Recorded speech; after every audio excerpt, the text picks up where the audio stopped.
এই যে মিলন, আমার বাসার কোনো খবর জানো? ভাই, আমার বাসায় উজাড়। আপনার বাসার কথা কি বলবো? কেন, জোড়া কোথায়? মালতীর মার জবান বন্ধ হয়ে গেছে গতকাল থেকে। সকালে খবর পেয়ে এই একটা ট্রেনে উঠিয়ে দিয়ে এলাম। একা পাঠিয়ে দিলে? কি করব? আমি গেলে চাকরিটা থাকতো। একা না হয় গাছতলায় থাকা যায়, কিন্তু বউ কিনে তো আর গাছতলায় থাকতে পারবো না।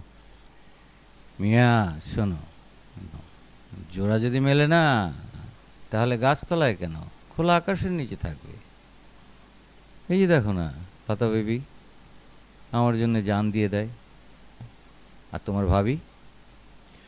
আপনি কিন্তু রীতিমতো ভাবির উপর অত্যাচার করছেন। ওই যে বললাম না, জোড়া মেলেনি, কপাল। তাহলে আলাদা হয়ে যান। তা হবে না। আমি আর তোমার ভাবি, আমরা দুজন হলাম দুজনের সার্টিফিকেট। বুঝলাম না। না বুঝলে ভালো, কাজ করো। আচ্ছা রফিক ভাই, মাত্র কয়েকদিনের পরিচয়, কিন্তু মনে হচ্ছে বউটার ছাড়া বাঁচবো না। এমন কেন মনে হচ্ছে বলেন তো? এই তো হচ্ছে প্রকৃতির বিচিত্র খেলা। পুরুষের জন্য নারী, আর নারীর জন্য পুরুষের এক কঠিন টান। এটাই হচ্ছে বিচিত্র খেলা। এই দেখো না, লতা বিবি, আমি যদি দুদিন তাকে না দেখি না, ইচ্ছা হয় একেবারে ছাদ থেকে চাপিয়ে পড়ি। তবে আজকে বাড়ি ফিরলে ভাবি আপনার কাজটা সহজ করে দিতে পারে। মানে? মানে আপনাকে চারতলার ছাদ থেকে ধাক্কা দিয়ে ফেলে দিল।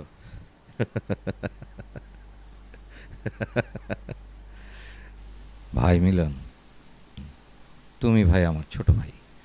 আজকে ছুটির পর আমার সঙ্গে একটু বাড়ি পর্যন্ত যেতে হবে, না হলে আমি কিন্তু বাড়িতে ঢুকতে পারবো না। বলো প্লিজ, বলো যাবে? আচ্ছা আচ্ছা, যাব। আচ্ছা রফিক ভাই, মালতী এখন ট্রেনে কি করছে বলে আপনার মনে হয়? আমার কথা ভাবছে? শোনো মিয়া, জোড়া যদি ঠিক মতো মিলে থাকে তাহলে ভাবছি, আর জোড়া যদি না মিলে থাকে জীবনেও ভাববে না।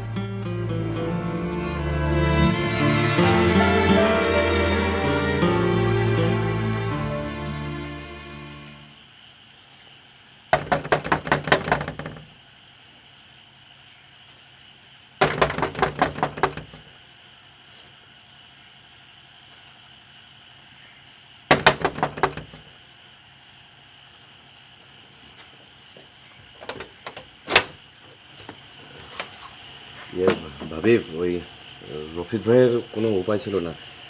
বসের হুকুম বিশ্বাস করেন ভাবি।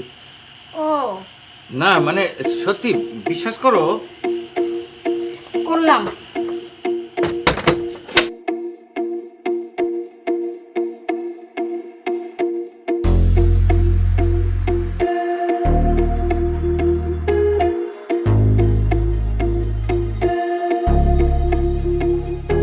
মিলন, আজ হেঁটে হেঁটে রাত পার করব। 7:30 বাজে। 6:30টার মধ্যে মালতীর পৌঁছে যাবার কথা। আপনার মোবাইল খোলা আছে তো?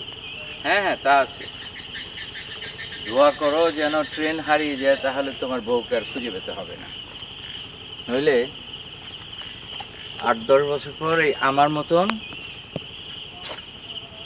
সারা রাত হেঁটে হেঁটে রাস্তায় কাটাতে হবে। কি যে বলেন না। নিশ্চয়ই মালতীর ফোন। হ্যালো, হ্যাঁ, আরে মোস্তফা ভাই, কি খবর, কি অবস্থা? হ্যাঁ হ্যাঁ হ্যাঁ, সব ভালো। এই মোস্তফা ভাই, আমি না একটু ব্যস্ত, পরে কথা বলি। হ্যাঁ, আচ্ছা। আচ্ছা রফিক ভাই, হুম, ট্রেন অ্যাক্সিডেন্ট হলে তো এতক্ষণ খবরে যেত। খবর হয়েছে কিনা সেটা কি করে বলবো, রেডিও টিভি দেখলে না বলা যেত। আচ্ছা, তুমি একটা কাজ করো, তুমি তুমি গ্রামে একটা ফোন করে মালতীর খবর নাও। তোমার কাছে নাম্বার আছে? জি না। ও, ও, সকালে একটা নাম্বারে মালতী ফোন করেছিল, সেই নাম্বারটা। ঠিক আছে। এটাতে করা যায়। আচ্ছা ঠিক আছে, তুমি নাম্বারটা বলো, আমি রিং করে দিচ্ছি। হ্যাঁ বলো। 01312 হ্যাঁ 87943। হ্যাঁ আবার বলো তো। 01312 হুম 87943। হুম না মিয়া, তোমার তো জোড়া মেলেনি। জি, তোমার বউ তো উড়াল দিয়েছে। কি বলছেন এসব? শোনো মিয়া, বাংলাদেশে কোনো টেলিফোন নাম্বার 10 ডিজিটে নেই, সব 11টা, তোমারটা হচ্ছে 10টা। তার মানে? নিশ্চয়ই মালতী আরেকটা নাম্বার লিখতে ভুলে গেছে। কিন্তু সে তো সকালে এই নাম্বারে কথা বলেছে নাকি? আচ্ছা তোমার কাছে তোমার বোনের নাম্বার আছে? হ্যাঁ, ও সেটা তো অফিসে নোটবুকে লেখা। ও ও, আরে দাঁড়াও, তো অচেনা নাম্বার। হ্যালো। মিলন আছে? হ্যাঁ মিলন আছে? জি, হ্যাঁ হ্যাঁ হ্যাঁ, জি জি জি, আপনার জামাই আমার সামনেই আছে, কথা বলুন। আম্মা সালাম আলাইকুম। আপনার শরীর ভালো? তোমরা ভালো থাকলে আমি ভালো বাবা। আমার মালতী মা কেমন আছে? জি, মালতী। কেন বাবা, কোনো সমস্যা নাই তো? আম্মা, কাল সন্ধ্যা থেকে আমার মনটা কেমন ছটফট করতেছে। জীবন তো কোনোদিন আমার ছাড়া একটা থাকে নাই। আম্মা মালতী গ্রামে যায়নি? গ্রামে যাই নাই মানে? কি বলতেছো তুমি? কখন, কার সাথে আসবো? মালতী তো সকালে ওই শরীফ কাকাকে ফোন দিল। সে বললো আপনি নাকি কলতলায় পিছলে পড়ে গেছেন, আপনার কথা বন্ধ। এই নামে তো এখানে কেউ নাই। আমার জবান বন্ধ। তওবা, তওবা। এইটা তুমি কি কও? কিন্তু আম্মা, মালতী কাঁদতে কাঁদতে অস্থির হয়ে গেল আপনার অসুখের কথা শুনে। তারপর দুপুরে ট্রেনে চলে গেল। আমার অফিস বলে আমি। বদমাইশ। বদ। আমার না দোকান আছে। তাকে খুন করে গুম করছে। এগুলো কি বলছেন আপনি? মালতী আমাকে এইসব কথাই বললো। আমি ওকে নিজেই ট্রেনে তুলে দিয়ে আসলাম। বিশ্বাস করেন আম্মা? খবরদার, খবরদার। আমার এখন আম্মা বলবো না।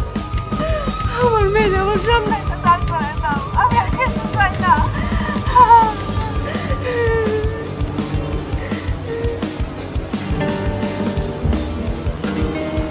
কি জানা যায়নি?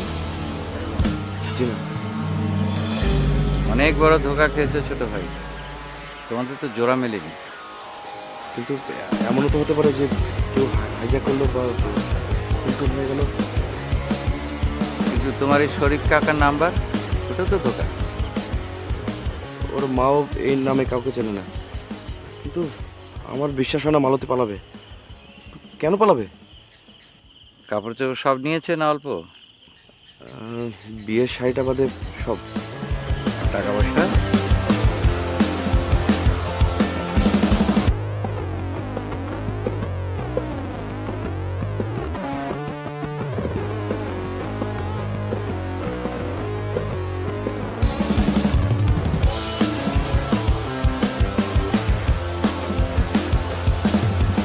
গত মাসের বেতনের পুরোটাই নিয়ে গেল, বিয়ের শাড়িটাও।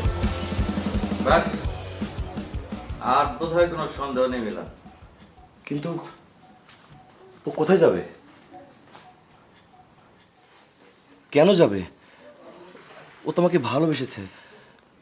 দেখেন, আমার অগোছালো ঘরটাকে কত সুন্দর করে গুছিয়েছে কাল রাতে। তাহলে আমাকে ছেড়ে কেন চলে যাবে?